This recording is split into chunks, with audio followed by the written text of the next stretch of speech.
Hello once again. So glad you could join us. We are reading from the Complete Jewish Bible, which is a translation of the Hebrew Bible. Deuteronomy chapter 6, verses 4 through 9. Shema. Hear, Israel, Adonai our God, Adonai is one, and you are to love Adonai your God with all your heart, all your being, and all your resources. These words which I am ordering you today are to be on your heart, and you are to teach them carefully to your children. You are to talk about them when you sit at home, when you're traveling on the road, when you lie down, and when you get up. Tie them on your hand as a sign. Put them at the front of a headband around your forehead, and write them on the doorframes of your house and on your gates. Matthew chapter 6, verses 9 through 14.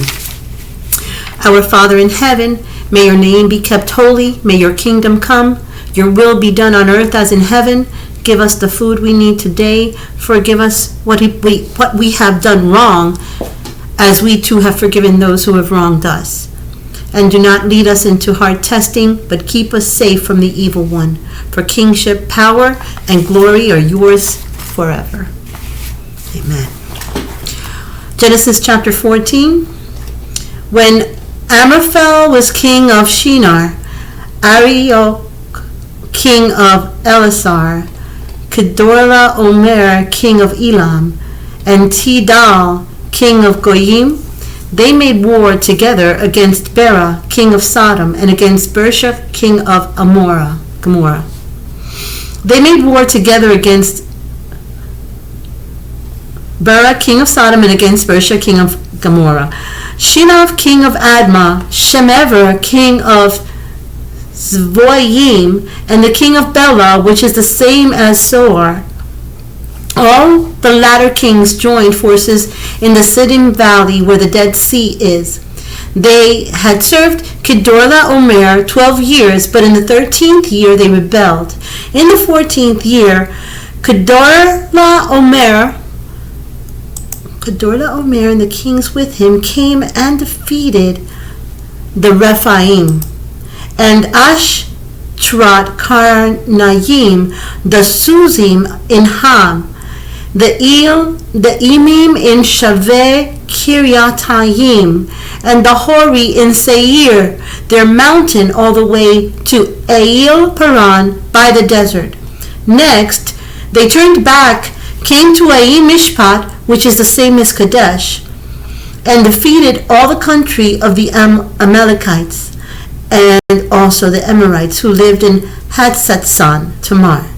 Then the king of Sodom, Gomorrah, Admah, Zvoyim, and Bela, Saor, came out and arrayed themselves for battle in the Siddim Valley, against Kedorla Omer, king of Elam, Tidal, king of Goyim, Amraphel, king of Admah, and Arioch, king of Elasar, 4 kings against the 5.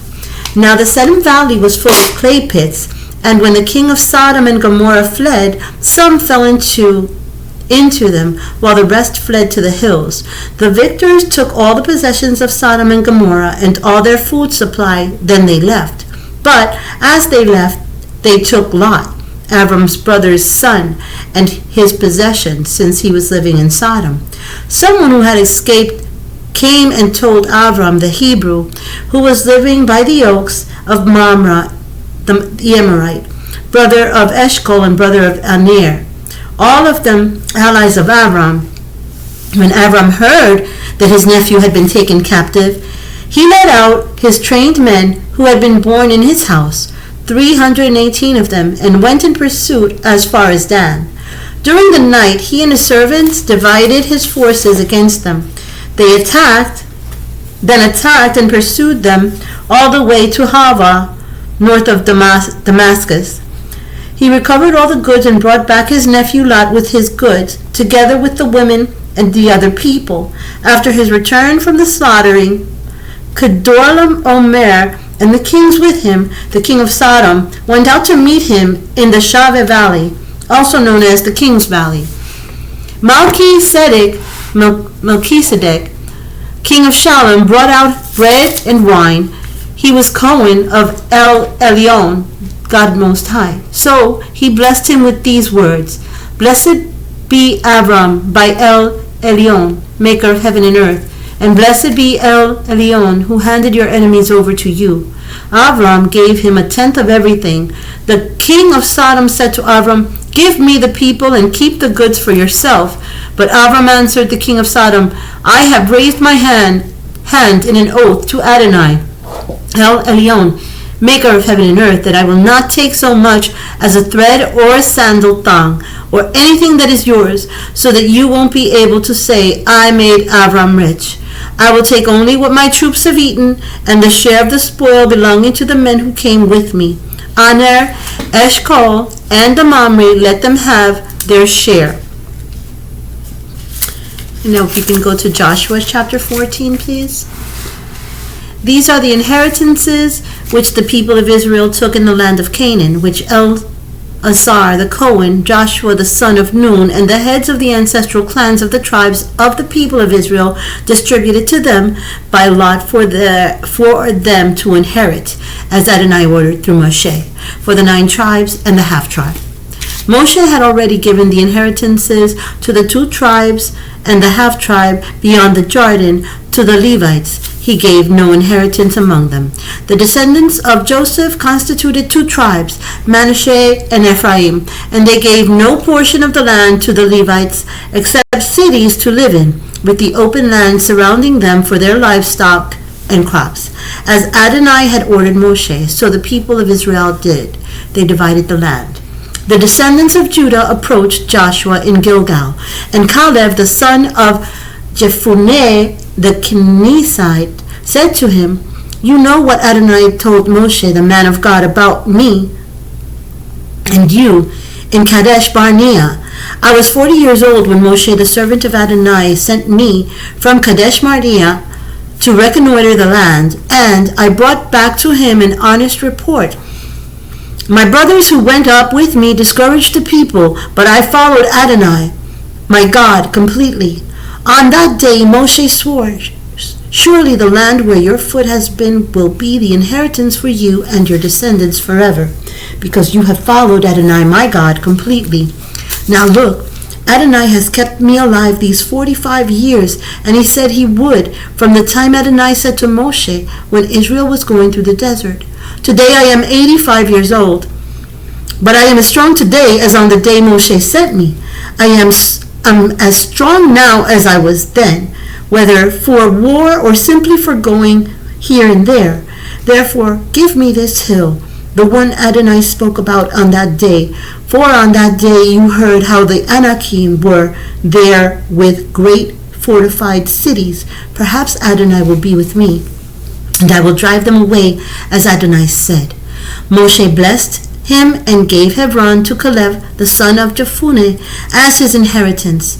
So Hebron became the inheritance of Caleb the son of Jephunneh the Kenizzite, as it is to this day, because he followed Adonai the God of Israel completely.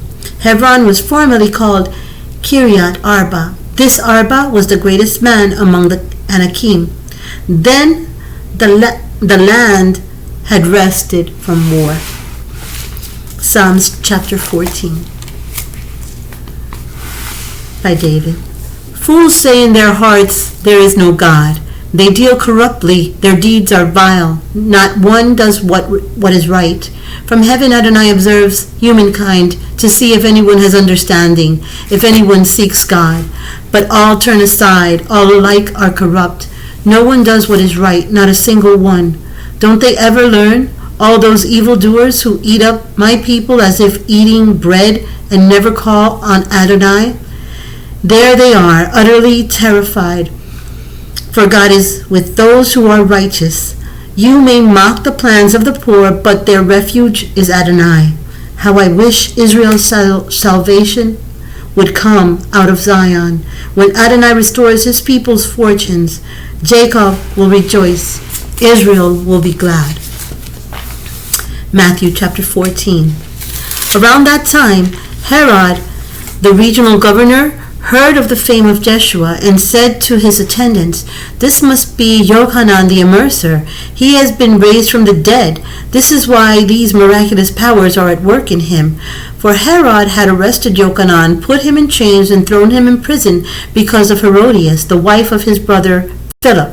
Since Yochanan had told Herod, "It violates the Torah for you to have her as your wife," Herod had wanted to put Yochanan to death, but he was afraid of the people, in whose eyes Yochanan was a prophet. However, at Herod's birthday celebration, Herodias' daughter danced before the company and pleased Herod so much that he promised with an oath to give her whatever she asked. Prompted by her mother, she said, "Give me here on a platter the head of Yochanan the Immerser." The king became deeply upset, but out of regard for the oaths he had sworn before his dinner guests, he ordered that her wish be granted, and sent and had Yochanan beheaded in prison. The head was brought on a platter to the girl, and she gave it to her mother. Yochanan's Talmidim came, took the body, and buried it. Then they went and told Jeshua. On hearing about this, Jeshua left in a boat to be by himself in the wilderness. But the people learned of it and followed him from the towns by land. So when he came ashore, he saw a huge crowd, and filled with compassion for them, he healed those of them who were sick.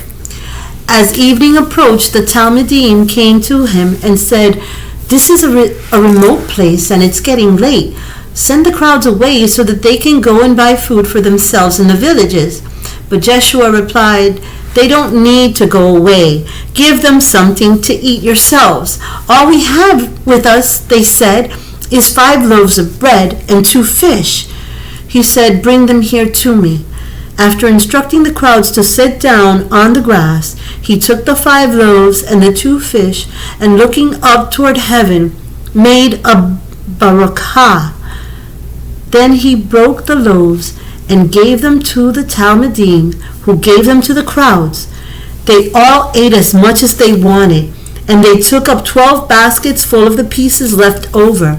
Those eating numbered about 5,000 men, plus women and children. Immediately he had the Talmidim get in the boat and go on ahead of him to the other side, while he sent the crowds away.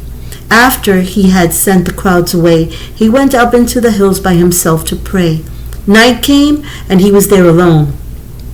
But by this time the boat was several miles from shore, battling a rough sea and a headwind. Around 4 o'clock in the morning he came toward them, walking on the lake. When the Talmidim saw him walking on the lake, they were terrified. "It's a ghost," they said, and screamed with fear.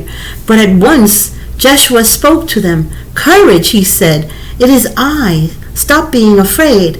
Then Kepha, Peter, called to him, "Lord, if it is really you, tell me to come to you on the water." "Come," he said. So Kepha got out of the boat and walked on the water toward Jeshua. But when he saw the wind, he became afraid.